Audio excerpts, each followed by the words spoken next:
Hey, what's up guys? It's me Marlon, just for Fun TV and welcome sa ating YouTube channel. So for today's vlog mga lods, meron akong gustong share sa inyo. Meron tayong isang kababayan, ayan, Idol Arsenio Alejo Doctora. Ayan, isang EPS na nandiyan sa South Korea. At sa atin isang araw mga lods, nagtatanong siya, nangingin ng advice kung ano yung magandang gawin. So sabi niya sa akin, Sir Marlon, good evening po. Pasensya na sir sa abala. Mag-inquire lang sana ako about sa hindi natatapusin na contract dito sa South Korea. Sabi niya, pwede bang umuwi ng isang EPS kahit hindi natapos ang contract?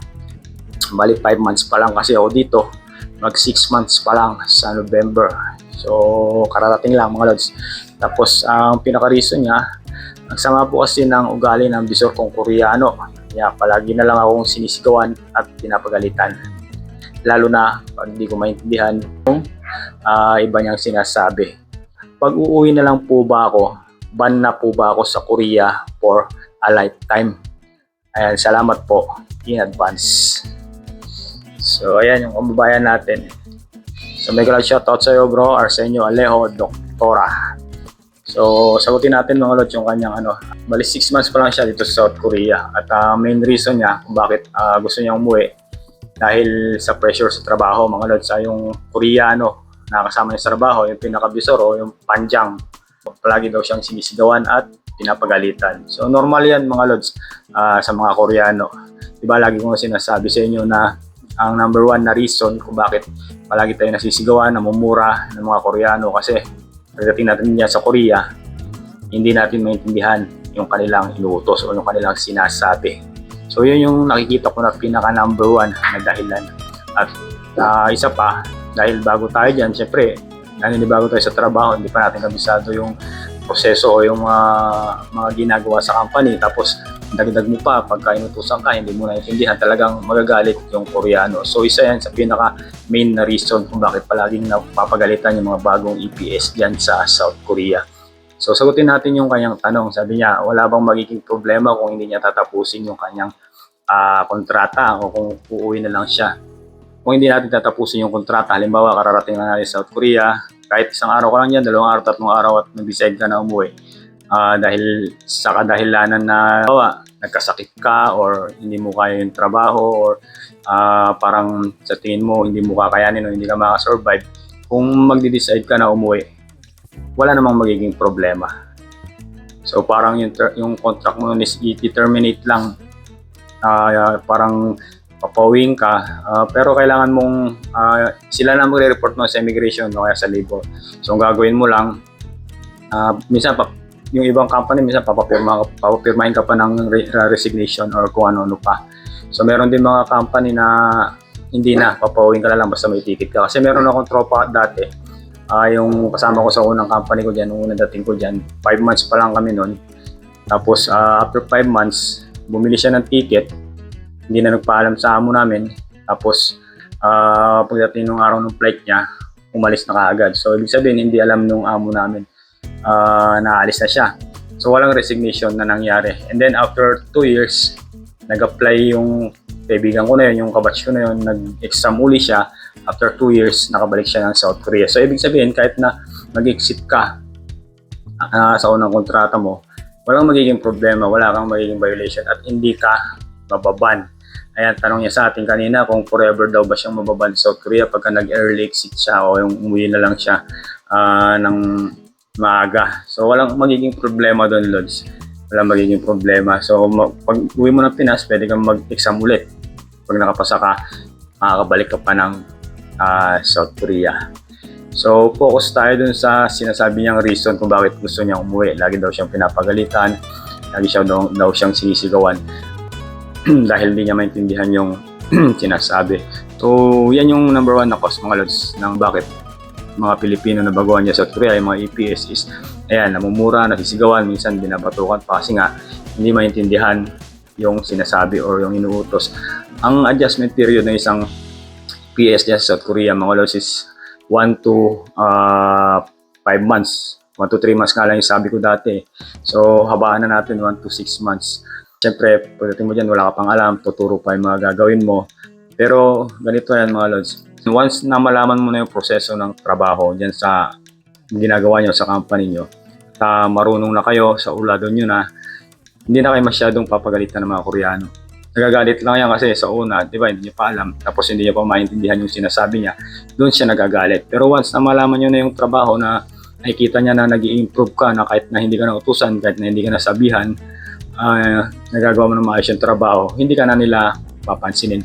Kaya nga sabi ko sa inyo, pag dumating kayo dyan, unang-una yung pag-aralan yung trabaho nyo, kung paano, yung proseso. Siyempre, pag natutunan nyo na yung trabaho, alam nyo na yung pagkakasunod-sunod ng mga ginagawa, kahit hindi na kayo utusan, di ba? So, wala na ang dahilan para kayo sigawan o para kayo murahin, di ba? So, pag-aralan nyo mabuti yung proseso ng trabaho at magkaroon kayong initiative, mga lods. Kumbaga, focus nyo yung concentration nyo sa trabaho para pag habang tumatagal kayo dyan, natututunan nyo yung pagkakasunod-sunod ng trabaho at hindi na kailangan na iutos. Kumbaga, prepare nyo na kaagad. Kumbaga, yun nga, initiative na para mapabilis yung inyong trabaho. So, gustong-gusto ng mga Koreano yun, mga lods. Kahit na hindi pa kayo masyadong makapagsalita o makaintindi. Basta ang importante kasi dyan, mga lods, yung trabaho na gagawa nyo ng maayos. Tapos, halimbawa, nagawa nyo na ng maayos, tapos, habang tumatagal, sa araw-araw na yung mga terms sa trabaho nyo, naririnig nyo, ayan, saka kayo ngayon unti-unting matututo. So, una nyo pag-aralan yung trabaho muna kung paano para hindi kayo napapagalitan. And then, pag nakabisado na yung trabaho, singit kayo ng konting aral ng Korean. So pag araw-araw na narinig yung mga sinasabi, yung mga terms sa trabaho, yung mga kabisado nyo rin yan. Tsaka yung sabi ko kanina, yung adjustment period ng isang EPS din is 1 to 6 months. So sa tagal sa 6 months na yan, imposible na hindi mo matutunan yung araw-araw na ginagawa nyo sa trabaho, di ba? Imposible na wala kang development o progress sa loob ng 6 na buwan na yan, di ba? So ganoon lang, Lods. At yun tungkol sa decision mo na pag-uwi, ayan, ma-advise ko sa'yo is no, wag kang uuwi. Bakit? Napakahirap ma-select, mga lods, papuntang Korea, di ba? Sigurado naranasan mo yan, o yung mga kababayan nating aspirant na nakapasa na rito, na naghihintay ng EPI, yung iba dyan inaabot ng 1 taon mahigit. Ako, inaabot ako ng 2 taon, kulang 2 taon bago na-select, di ba? Napakatagal. Tapos ikaw nandiyan ka na, uuwi ka, so babalik ka na naman sa zero. Mag-exam ka na naman, maghihintay ka na naman ng proseso, maghihintay ka ng employer, di ba? So uulitin mo uli. So pinaka the best na gawin mo dyan, ganito, Lods. Yun nga, pag-aralan mo yung trabaho, sabisaduhin mo, tapos mag-aral ka ng Korean language. May mga ano naman dyan, Lods, sa Korea, may mga free na online classes. May mga free na online classes naman dyan pagka-linggo, kaya yung face-to-face na Korean language schooling sa mga migrant centers. So mag-aral ka unti-unti. O kung hindi man, sa Facebook, sa YouTube, marami mga tutorial. Para ka pa rin nagre-review, para ka pa rin nandito sa Pilipinas, mag-ano ka pa rin ng mga vocabularies. Tapos manood ka ng mga K-dramas para ma-familiarize ka dun sa mga terms para matuto ka. So, yung balak mo na uuwi ka na lang after 5 months or 6 months, wag mong gagawin yan, idol. Masisira ang buhay mo. Hindi, joke lang. Pero, hindi advisable yun, Lods, na uuwi ka na lang. Pagka talagang hindi mo kaya yung trabaho, ganito, pwede ka magpaalam dun sa amo mo. Magsabi ka na, hindi ko po kaya yung trabaho, nahihirapan po ako, na ganito, ganyan. Yung tunay na dahilan mo, sabihin mo. Meron mga amo na pagka naintindihan naman nila o nakita nila na talagang hindi mo kaya dun sa factory, i-release ka, papakawalan ka. Tapos meron din naman mga amo na hindi ka papayagan kasi lalo na kung wala silang violation, di ba? Ang release nga para yan dun sa mga EPS na kung halimbawa may violation yung company sa'yo, yung amo mo, ayan, magiging grounds mo yan para ma-release ka ng maayos. Pero kung wala silang grounds, wala kang ground para ma-release ka, mahihirapan ka.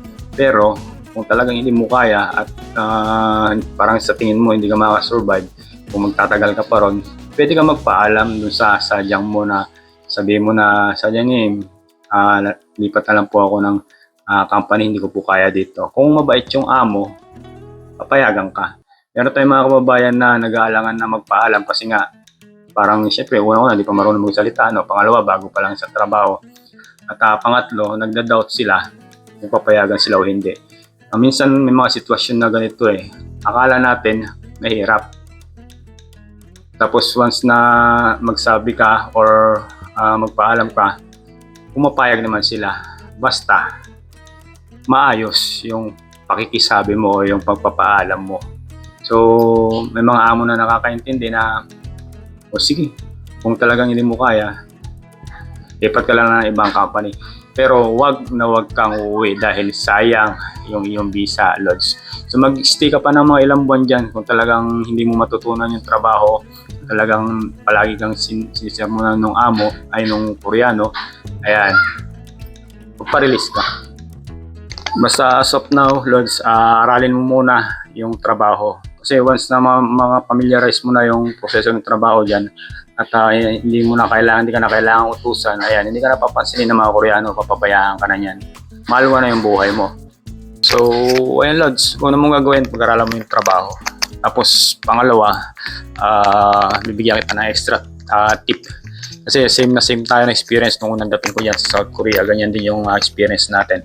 So, pangalawa, ganito ang gawin mo. Yung visor na sinasabi mo, medyo magsip-sip ka ng konti. Medyo utuin mo ng konti o suyuin mo. So, paminsan-minsan, buka-bukahin mo or paminsan-minsan, timplahan mo ng kape. O effective yan, idol. Pagkapasok nyo sa umaga, timpla ka lang kape, 2, bigay mo sa kanya 1. Tapos, araw-araw gawin mo yun, paulit-ulit hanggang sa lumapit yung loob mo o yung loob ng Koreano sa'yo. So, ganyan ang mga technique yan mga Lods. Kasi ako nung una kong salta dyan sa South Korea, ganyan din. Meron akong panjang, katulad mo, yung supervisor na talagang napakalupit. Sinisigawan ako, minumura ako habang nagtatrabaho kasi nga ganyan din, parehas na parehas sa'yo, hindi ako masyado makaintindi ng salita. Sabi ko sa'yo, nagtatrabaho ako, nag-aalo-halo yung sipon, pawis, at saka luha ko. Kasi nga, talagang sinisigawan at pinumura ako, hindi tayo sanay sa ganyan na di ba, dito sa Pilipinas. So, hirap na nga tayo sa trabaho, at yung panahon pa, nag-adjust tayo, malamig, sobrang lamig, tapos yung sisigaw-sigaw ka pa na ganyan. So emotionally talagang patong-patong yung yung stress mo. So ganyan ang ginawa ko, idol. Kalaunan, pinag-aralan ko yung trabaho, hanggang sa nung natututunan ko na, hindi na ako masyadong sinisigawan. At nung naobserbahan ko na kakain kami sa kantin, meron kami kasamang Thailander na pinagbubukas siya ng soju agad, tapos lalagyan yung baso niya, tapos ilalagay dun sa harapan niya. So ganun yung ginagawa ng Thailander. Nung napag-aralan ko yun, mga sumunod na araw, ako na yung gumawa ng ganun. Pagkakain na kami sa sikdang, kukuha na ako ng soju, i-open ko na at dadalayin ko sa kanya. Tapos sa umaga, pinagtitimpla ko ng kape. So yan yung extra tip mga Lods, idol o idea para mapalapit yung loob ng Koreano sa'yo. So dalawang bagay lang Lods, pag-aralan mabuti yung trabaho, tapos pangalawa, medyo sumipsip ka ng konti. So wag mong isipin na tanggalin mo na sa vocabulary mo yung pag-uwi. Kasi sayang na sayang yung pagkakataon o yung chance na nandiyan ka na. Diba? So marami tayong mga kababayan na gustong makapunta dyan pero hanggang sa ngayon hindi pinapalad. Ako, sabi ko sa inyo, naka 10 years na tayo dyan pero gusto ko pang bumalik. Diba? Pero hindi na pwede. So ikaw, nandiyan ka na, wag mong sayangin yung opportunity. Diba? So yung tanong mo kung pwede kang umuwi kahit na hindi tapusin yung kontrata, pwede, walang problema yun. Wala kang magiging ban, hindi ka mababan dyan. Makakabalik ka dyan, mag-exam ka lang uli. Kaya lang, babalik ka na naman sa umpisa. Mag-exam ka, maghihintay ka na naman ng EPI, tapos nag-submit ka na naman ng kung ano, matagal na proseso. Diba, Lods? Sayang yung panahon, nagugugulin mo doon at yung pera.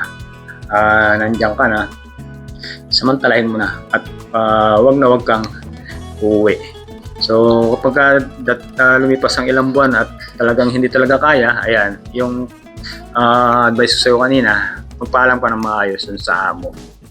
Kahit na walang violation yung company sa'yo, basta nakita naman nila na talagang nahihirapan ka na gusto mong umalis at nakakaintindi yung amo mo, papayagan ka rin yan na ma-release. Marami tayong mga kababayan na ganyan na bagong dating na nahihirapan, gusto magpa-release tapos nag-aalangan kung papayagan o hindi. Pero nung nagpaalam na sila, pinayagan naman din sila agad. So, syempre, natatakot na magpaalam kasi nga kararating lang. Pero once na masabi mo na, ayun, doon mo na malalaman kung papayagan ko hindi. May mga Koreano naman na intindi. Meron din naman mga hindi nakakaintindi, yung mga medyo matitigas na amo. Pero wag mo nang parang pinaka last plan B mo yan, plan B.